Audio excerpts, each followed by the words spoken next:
So, welcome to this small video here. In this video, I will be looking into the business problem of our data analysis process. It's a step which is sometimes undervalued a little bit, especially within the data analysis themselves. They think the modeling and those kind of things, playing around with the data, is the most interesting, and well, to some extent it is actually quite fun. But in order to make a difference, and well, that's what we all want to do at the end of the day, we need to understand the business problem. And what I'll do here in this video is take a look at design thinking methodology as a framework for capturing this. So, when I'm looking at design thinking, I'm looking at three distinct steps. One is called the inspiration. The inspiration is where we try to grasp what it is that we are doing. The next one is our ideation. Our ideation stage is where we come up with ideas for how we can solve the problem that we have up here, or the inspiration that we've gotten for solving the problem. And lastly, we will take a look at the implementation. Implementation. These are the three main categories, but let's start out over here in the inspiration, because as opposed to what many think, inspiration is not just something which comes from above, something that we find on a cloudy day sitting staring out the window. Inspiration is actually quite hard work, or potentially hard work, but what we need to do is that we need to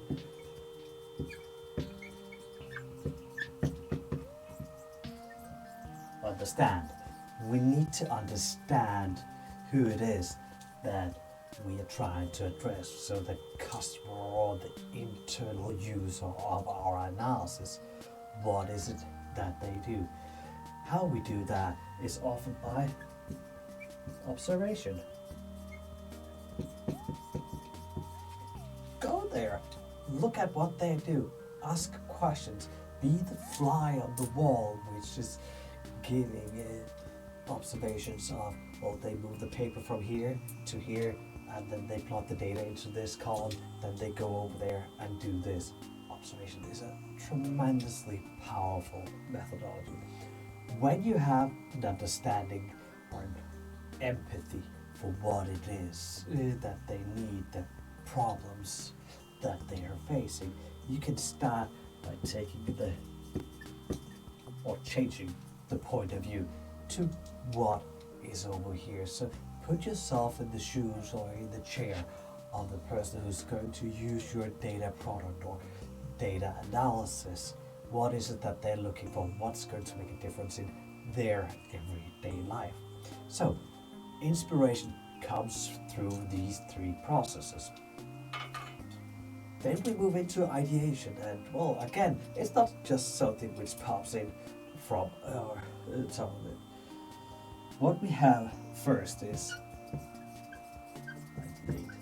We try to come up with things. We use different creative techniques to do things. And most of the time, I will be talking about what I call divergent thinking. This is where all ideas are good, even the most crazy ideas. The pink elephant in the China store is okay in this phase, because we need to broaden the spectrum. This is also where you will be reading strange blog posts to go look at and talk to people that you would never otherwise do. They will give you inspiration, force your mind in a new direction. After that, you will try to do a prototype. In data analysis, you can often create a report, structure it You can create a dashboard which people can interact with without the real data, but similar data which can be used and can give an idea about how it is, how it should be. In another video, I've introduced the tool Mural, which is a digital prototyping whiteboard, which is super easy and super quick to work with. This is also part of the testing. We test things here. We see, is it actually going to work for these people? Remember, we're still just working with the business problem. We have actually not done the analysis yet. We have not done our machine learning yet. Our machine learning analysis and those kind of things comes over here in our implementation. But in order to do the implementation, we need to look at storytelling. And as we are working with data, let's just add it as data storytelling. We need to be able to have people tell the story, understand the story, a starting point where they were doing things one way, now they changed it, and now they have these results. We want them to work with it, we want them to feel the data that we are providing them. Then we do the pilot with a few people implementing it, and lastly we'll implement a business model around it. Business model might not in these cases be such a big thing. It might just be that we ensure that we capture value from it and the uptake of it is positive. Thank you for watching this small video. I hope it gives a little bit more insights into how we can deal with the business problem in our data analysis processes.